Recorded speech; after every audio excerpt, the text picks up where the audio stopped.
જય દશામાં. આજે આપણે દશામાના વ્રત છે, જે દશામાની વ્રત કથા એની વાર્તા આપણે આજ જોઈશું મિત્રો. આ રીતે રાણી કમલાવતી કર્ણદેવને ઘણીવાર સમજાતા હતા. આ રીતે આખી વાર્તા જે છે તે છે મિત્રો.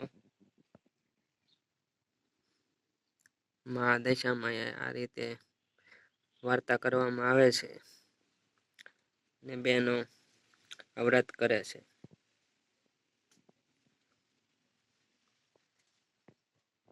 આખી વાર્તા આપણે આ રીતે જોઈ રહ્યા છીએ અને માતાજીના વ્રતને આપણે